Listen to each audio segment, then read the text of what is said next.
Morjesta. Tänään käydään kattoo lisäravinteet ja ravintohommat kuntoon, kun kisakausi alkaa. Käydään kattoo, onko Mikko paikalla. No niin, morjesta. Moro. Morjesta. Jes, ei muuta kuin takkia ja reppua pois ja Yes. käyt istuu ja ruvetaan vähän käymään läpi kuvioita. Lähdetään vähän käymään ruokavaliota läpi. Nyt kun sulla toi kisakausi alkaa, niin se muuttuu se sun kulutus ja kaikki muu erilaiseksi sitten versus taas mitä se on reeni aikana. Niin mä oon sulle tehnyt nyt tähän ruokavalioon, millä me lähdetään menemään eteenpäin. Saada tavallaan niin ruoan puolesta kaikki teho irti susta siellä kisoissa. Lähtökohtana on tarkoitus se, että on 5 ateriaa. Tämän sen takia, että me pidettäisiin koko ajan niin se päivän saantin tasaisena, että tulisi tasaisesti tavaraa sitä ruokaa sinne päivän aikana, mikä vaikuttaa taas sitten kokonaisuudessa siihen koko päivän jaksamiseen ja siihen reenaamiseen. Pointtina on se kumminkin, että meillä on hiilihydraatit pitkistä lähteistä, eli ne on semmoisia, mitkä antaa tasaisesti ja pitkää päivän aikana. Joo. Toki siellä on sitten reeniyhteydessä on nopeita fruktoosia tai jotain hiilarivalmistetta, mitkä taas sitten imeytyy nopeammin ja täyttää nopeammin sitä varastoa. Eli aamupalasta kun lähdetään menee ihan, niin siellä on kaurahiutaleita, sen kanssa kananmunaa, hiutaleiden sekaan marjat, raajajuusto. Ja raajajuustohan sun täytyy ottaa sitten laktoosittoman. Joo. Välipala, niin on heraproteiinia ja sen kanssa pähkinöitä. Eli toi on enemmän semmonen nopea juotava välipala. Joo.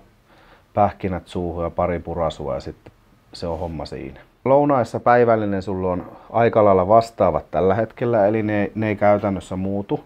Siellä on riisipasta, peruna, pataatti, eli hyvät hiilarin lähteet molemmissa. Sitten joko siellä on broilerin rintaa, valkoista kalaa tai naudanlihaa. Eli perus nämä puhtaat lihat. Vihanneksia ihan vapaasti, kaikki kasvikset, vihannekset. Sitten on rasvalähteenä joko oliiviöljyä tai kookosöljyä. Ja nämä on melkein sillä, että ne laitat joko siihen ruoan päälle suoraan tai sitten lusikalla suuhun ja irvistys päälle. Raajajuustoa rasvatonta molempia 50 grammaa vielä päälle. Joo. Eli nämä on nämä lounas- ja päivällinen käytännössä ne sun isoimmat ateriat. Sitten hyvä iltapala ennen nukkumaan menoa. Kaseinihan on yleensä paras vaihtoehto iltapalaksi, koska se proteiini kun otetaan kaseinista, niin se imeytyminen on se 4-6 tuntia, niin se antaa tasaisesti pitkää yötä.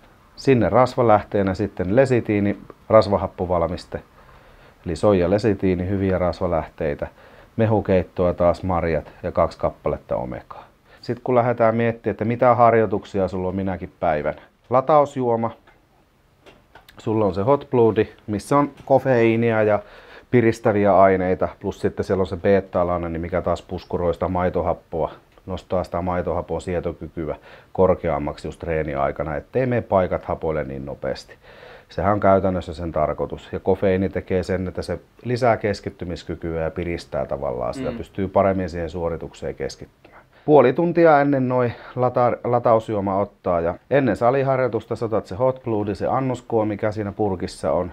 Sinne laittaisit suolaa vielä gramman sekaan. Sama homma ajoharjoitusta ennen. Sulla on se latausjuoma ohjeannoksen mukaan ja sinne kanssa heittää se gramma sitä suolaa.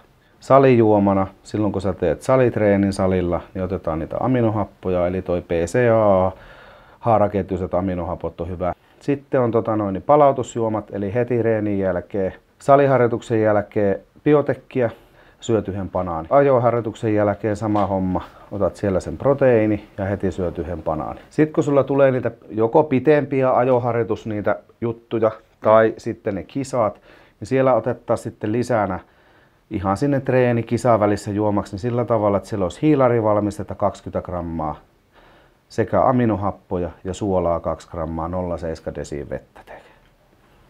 Eli se hiilihydraatti auttaa taas sitten siellä, että se pitää tavallaan niin kuin sitä sun tasoa, että sä jaksat suorittaa koko ajan niin yllä. Veden määrä sitten minimissään se 3 litraa koittaa juoda ja aamulla kun heräät, niin heti se 0,3-0,5 desiä, niin että herätät sillä tavalla kropaa voitelet. Joo. C-vitamiini lisää otetaan sen takia, koska sä paljon reenaat ja silloin sulla on taas se riski, että sä altistut ehkä enemmän, koska kroppa palautuu koko ajan jostain. Niin siellä on taas nämä perusflunssat ja tämmöiset, niin ne iskee käytännössä herkemmin silloin, kun on kroppa rasittuneessa tilassa. Magnesiumivalmiste illalla Iltapalan kanssa hyvä ottaa 400 milligrammaa magnesiumia. Iltaisin parempi. Iltaisin parempi just sen takia, että taas ei tule niitä suonenvetoja, ei tule niitä kramppeja. Koska Joo. ne tulee yleensä sen jälkeen, kun se on muutama tunti reeni on loppunut, niin ne tulee yleensä yöllä silloin, kun kroppa lepää ja alkaa palauttaa, niin siinä vaiheessa niitä niin suurimmalle osalle tulee, jos tulee. Mites toi nestetankkaus niin kun ennen kisaa ja kisapäivänä? Sanotaanko, että jos sä tiedät sitä kisapäivästä, että siellä on tulossa paljon alkueriä ja siellä on tulossa paljon tämmöisiä, niin voisi miettiä, että lähtee pari päivää ennen sitten tavallaan sitä kisapäivää, niin pikkusen tankkaa ehkä sitä hiilaria sinne. Ja sitä kautta taas, koska hiilarikin sitoo osaltaan sitä nestettä, niin lisätä sitä nesteen määrää sillä tavalla, että laittaa sinne nimenomaan vaikka toi Vitargo on hyvä urheilujuoma. Tää vaikuttaa hyvältä. Lähdetään testaamaan näille ja mä pistän sulle infoa miltä tuntuu ja Kyllä, katsotaan siitä eteenpäin, miten lähdetään muuttelemaan. kyllä. Ei muuta kuin ruokavalion mukaan ja Yes.